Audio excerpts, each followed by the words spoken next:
Big Ed got the Giants in the record books today. I'll be back with all the sports scores in 60 seconds. Farmer shoppers can look forward to 3 very special buys this week. First, our own regular ground beef is only $73. $500 cash rebate. Mazda outsold almost every other import car in the United States. That's why Mazda continues to keep you in the money with a $500 rebate on its luxurious new 1974 rotary engine wagon. Hurry, only 7 days left to get a $500 rebate on all new 74 rotary engine cars or pickups. Before we do sports, we should explain that the air conditioning in our studios went out for a while tonight, and we could have baked bread in here. And as a result, the machine, which normally shows you the scores for sports, got a little overheated, and it may not work. So if it doesn't, bear with us, and I'll try to give you what scores we can. The big news came from Candlestick today, where Big Ed Hilicki of the Giants threw a no-hitter at the Mets. But if the machine works, we're going to have the American League scores first, because that's the way they went in, because honestly, I didn't think the Giants would do much today. Besides, the A's are in a pennant race. I was wrong again. We got them? How about that? Look at that. Okay, Milwaukee rallied to beat the A's, and Kansas City came within 7.5 at first as they beat Cleveland.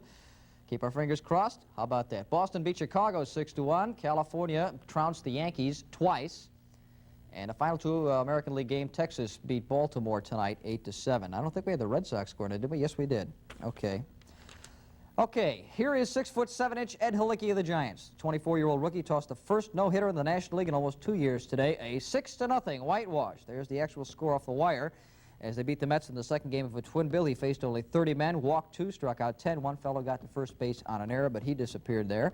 How'd he do it? Modest Ed, who has lost 18 games this year, said, luck. What an honest man. The Mets took the openers. Ex-Giant Dave Kingman had a field day. 3 hits, his 26th homer included. It was a grand slam, and oh, Horace, the deals that you've made over the years, how they haunt you. Elsewhere, the Pirates took the Reds. The Phillies really hurt themselves, losing 2 to San Diego. They're now 3 behind the Pirates. And they're tied with the Cards, who beat the Braves. The Expos beat the Dodgers in 11. And earlier today, the Astros long-balled the Cubs to death 8-4. Out at Hughes Stadium tonight, the Solons were leading Spokane 8-6 at the end of 6. 18,000 folks turned out in San Jose today for the title game in the North American Soccer League. They were treated to a good one as they saw the Tampa Bay Rowdies, I love that name, score 2 second-half goals to beat favored Portland Timbers by a score of 2-0. In golf, Al Geiberger finished 4 superb days of golf with a closing 69 to grab the tournament players title in Fort Worth. Geiberger ended play with a 270 total. It was a new course record by 2 strokes, a record that was 27 years old. Dave Stockton was second. He was 3 off at 273, and Hubie Green, the only other player under par 5 back with a 275. On the women's tour today, Judy Rankin closed with a rush and a 71 to win the National Jewish Hospital Classic in Colorado. She had a 54-hole total of 207. Finishing second, 2 strokes behind her with 209s were Sandra Haney and Jane Blaylock. Just one NFL preseason game today, but it was for the mythical title of New York City. And it saw cast-off Craig Morton hitting 2 second-half touchdown passes as the lowly Giants upstaged Broadway Joe and the Jets 21-20. Richard Petty won something like his 173rd career NASCAR title today, and that is a lot of victories. Anyway, Petty edged David Pearson by half a car length, and that's close, to win the 400-mile event at the Michigan International Speedway. King Richard will add $15,000 to his $2 million totals of winnings to date. What a career. And finally, both the singles and the doubles finals of the men's U.S. Pro Championship tennis matches were washed out in Brookline, Massachusetts today. They will try it again tomorrow. And in world team tennis, the Pittsburgh Triangles over the Golden Gators of San Francisco today, 28-25. They have tied up that best-of-3 series at 1 match apiece. The final match coming Tuesday night in Pittsburgh. And that's sports. We'll be back with the weather forecast to start the week and some closing notes right after this. Read the insert in a box of cotton swabs. Never insert cotton swab tips into ear canal to remove wax. Yet inside the ear canal, excess wax can harden to create pressure, pain. But now there's eardrops and ear washer by Murine. Murine's eardrops gently, safely soften hard excess wax when used as directed. Then Murine's ear washer gently washes wax away, so pressure and pain are relieved. Eardrops and ear washer by Murine. Hey, Mom, can I practice tying the bee on you? Sure. Would you like to subscribe to the bee? No. Why not? I'm your own kid. Well, give me some reasons to subscribe. Okay. Sacramento Bee is a really good newspaper, and the Bee is really dependable because it has hundreds of people working for them. I wonder if delivery boys count. Well, yeah, the smart ones do. For features, fashions, fads, photos, fun, everybody counts on the Bee. Take it from me. The dog days of August will remain with us, panting, I suppose, through the first days of the coming week. The forecast says continued sunny and hot, so let's grin and bear it. Currently in downtown Sacramento, 74 degrees, relative humidity 54%. The barometer 29.91. It has leveled off. The wind south at 10. The high today was 94. Forecast now on the coast, San Francisco to Monterey. Low clouds early and late, otherwise fair and mild with west winds. Concord area, sunny and hot, a high near 90 with west winds 10 to 20. Stockton, Modesto, the upper San Joaquin Valley, very sunny and hot, highs near 100 with light winds. Up on the mountains, it will be nice, mostly sunny and mild with highs in the 70s and 80s, lows tonight near 40 and some gusty winds. And for right here in the valley of Sacramento, the capital city in particular, no relief, continued sunny and hot, high in the mid-90s with light winds, and summer is not about to give up on us. Here is a sex role switch for you. I remember when fellas used to pull this one. The search for a missing 18-year-old Iowa girl has been called off, and here is why. Authorities found out that Kimberly Hinsenbrock had joined the Army instead of getting married. That's right, Kimberly disappeared Tuesday while she was en route to her fiancé's house to discuss the final wedding arrangements. The day of the wedding, though, everyone found out that Kimberly was now a whack. Her fiancé says that he's not sure now if they'll get married, unless, of course, maybe he wants to be an Army husband.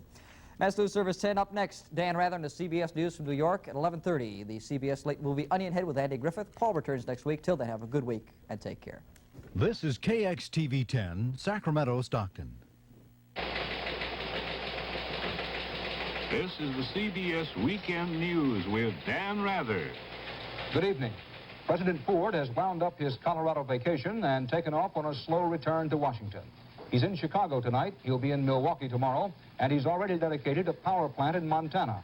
Bob Schieffer has that story. Northwestern Montana's Libby Dam is part of a joint Canadian-American flood control project, but the dedication ceremony turned into a forum on energy problems.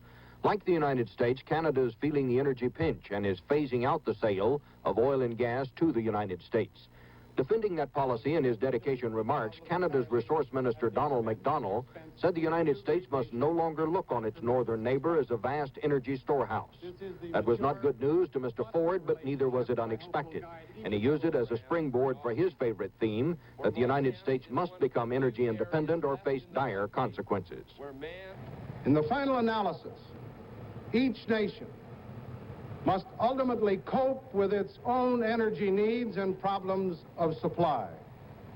Enlightened self-interest, as the minister said, is the key phrase.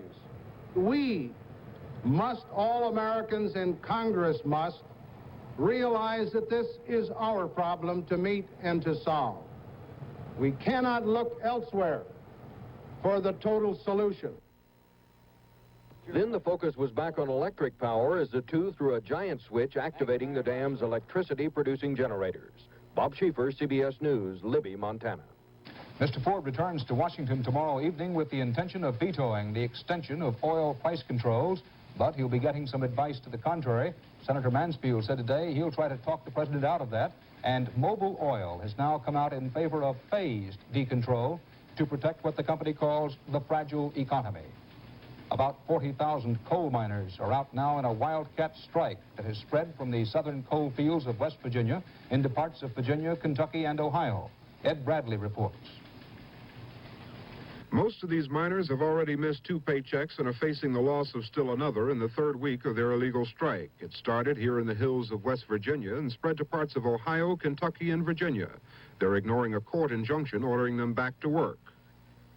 Stopping the injunctions boils down to only one thing. It boils down to the right to strike. If we strike, they can't bring in the injunctions. That's what we want. That's what we have to have.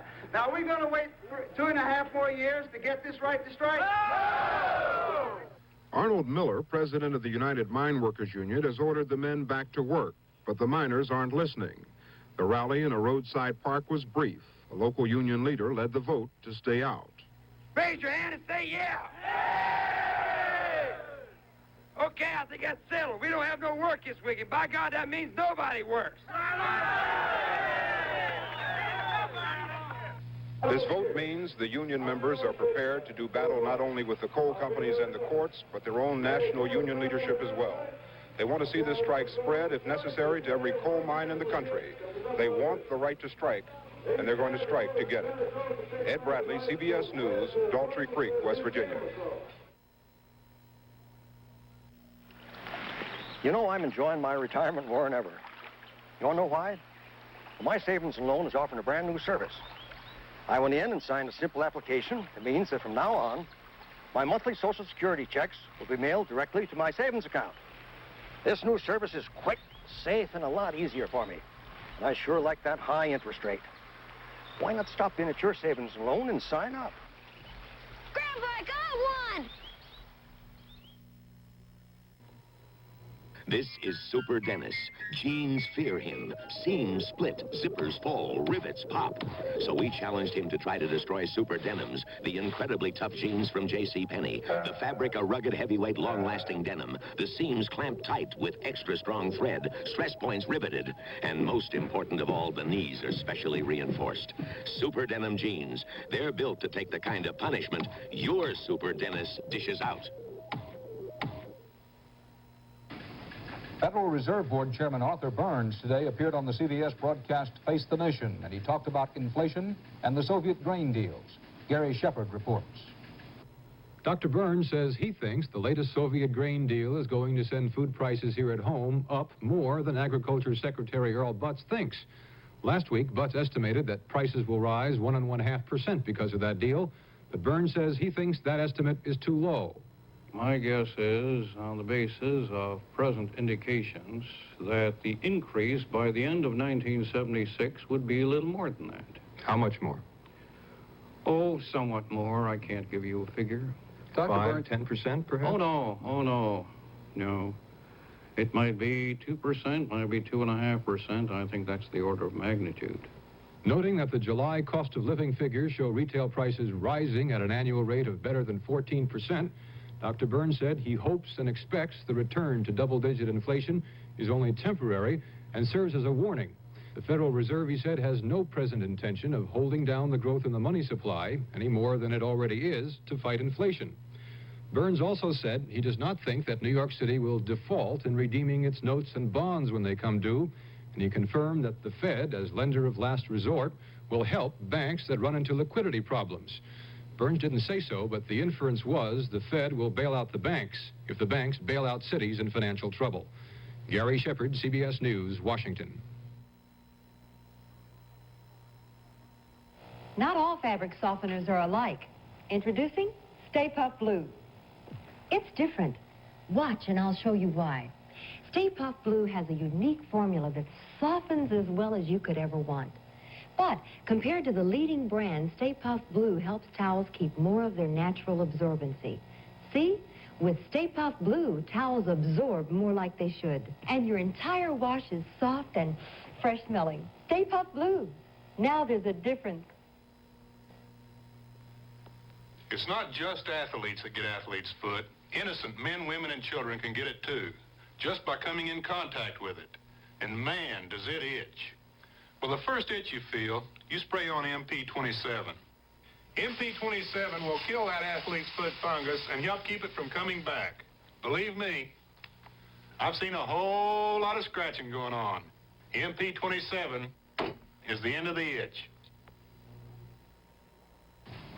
Diplomatic sources in Jerusalem say that Kissinger shuttle diplomacy has produced general agreement now on the major issues involving Egypt and Israel, including the use of American technicians to monitor any violations of the Sinai Peace. Those reports of progress came after a special meeting of the Israeli cabinet. Bernard Kalb has that story.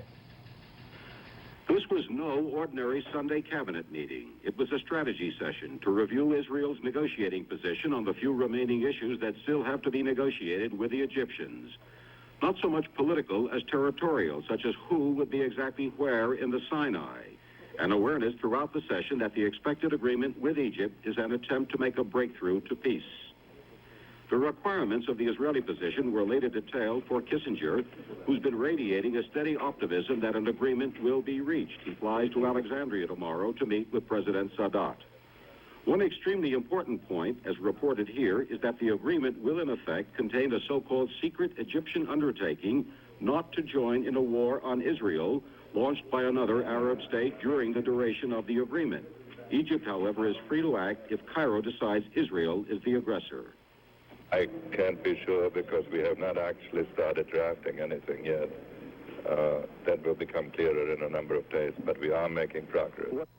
An indication of the distrust between the two sides is underlined by the results of a public opinion poll just released here. About 80% of the Israelis believing that President Sadat of Egypt will not honor an interim agreement should he sign one for a 3-year period. The same percentage believing that war may break out within less than 5 years. Bernard Kalb, CBS News, Jerusalem. Charles Revson died today in New York. He was 68. He had built a small nail polish business into the Revlon empire, one of the world's largest cosmetic manufacturers. The Federal Trade Commission today charged the Block Drug Company with making false and unsubstantiated claims for its denture products, Polydent Cleanser and Polygrip Adhesive. The FTC says that Polygrip and Super Polygrip don't really spare the person who wears dentures from the embarrassment and discomfort of eating so-called problem foods such as apples. The FTC also says the company doesn't have any reasonable basis for saying that its Polydent cleans any better than the competition's. Block Drug Company has 30 days to answer those charges. Heavy thunderstorms flooded areas of Cleveland today. The U.S. Coast Guard and local police sent boats to rescue people from flooded houses and submerged automobiles. A child was killed by lightning, and a young girl is missing and feared drowned. While police were rescuing people, there were reports of widespread looting. Ed Halisick of the San Francisco Giants pitched a no-hitter against the New York Mets tonight. He walked only 2 batters. Another reached base on an error. There's been only one other no-hitter in the major leagues this year, Nolan Ryan's. Final score tonight, Giants 6, Mets nothing in a no-hitter. And they call it the Moonlight Ramble. It started at 2 a.m. today, maybe 20,000 wheels, 10,000 handlebars, and that same number of people riding through the streets of St. Louis, with city lights substituting for the moon when necessary.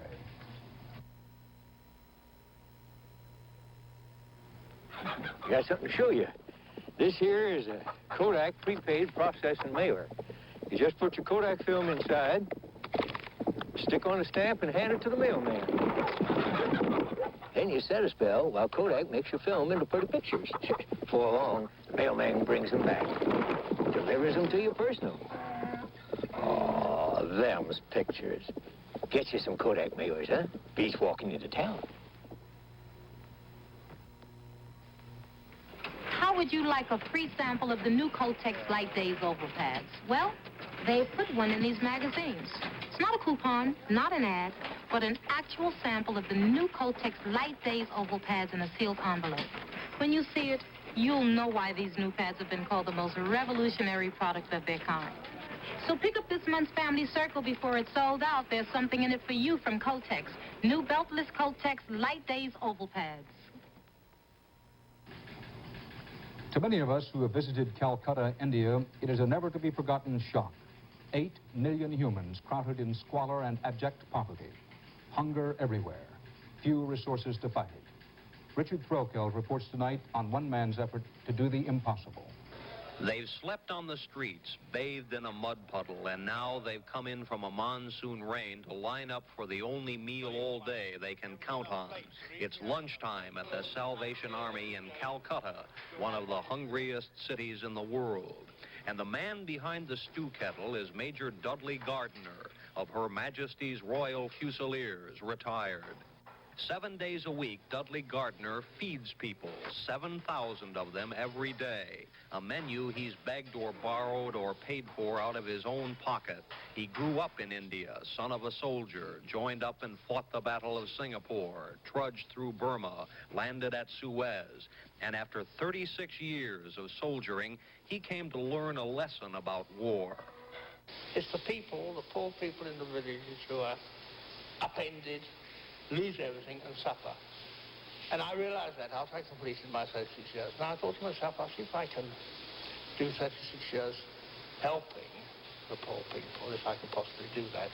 So for 19 years, Dudley Gardner's been standing there, ladling out his homemade stew.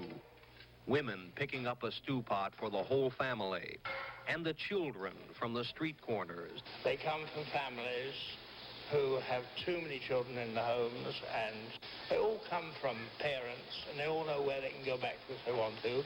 Dead-egg kids, but lovable children. And we have many, many, many thousands of them in Calcutta. Major Gardner should know about these children. He's adopted 9 of them, sons who will keep the stew pots boiling when he's gone. And there are the orphans he's putting through school all over India. After a while watching him there, you almost begin to believe that maybe Dudley Gardner is right. Maybe you do cure hunger one spoonful at a time. Richard Threlkeld, CBS News, Calcutta. Dan Rather, CBS News, New York. Thank you for joining us. This has been the CBS Weekend News with Dan Rather. Love, warmth, and laughter are the secret ingredients in the medicine prescribed by Doc in great family comedy coming to Saturday night, starting in September, here on CBS.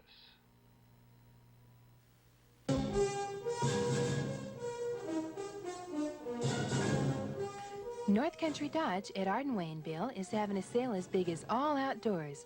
Right now, when you buy any new 1975 Dodge four-wheel drive pickup, Ram Charger, or Sportsman wagon, North Country will give you a big $860 cash discount off sticker price. So see North Country today and get that big $860 cash discount. That's North Country Dodge, Arden Way and Bill in Sacramento. Hey, you know what? I'll bet you can't guess who makes these beautiful sofas. Aren't they great? They're Rivieras. Riviera convertibles, no less. Surprised? They're only part of the all-new Riviera line that you'll find at Riviera Sofa at Arden at Howe. Fresh new style, wild fabrics, super quality. And they're just waiting for you at the Riviera showroom. So how about it? See the all-new Riviera line at Riviera Sofa showroom right here in Sacramento at Arden Way at Howe. Volunteers of America need your discards.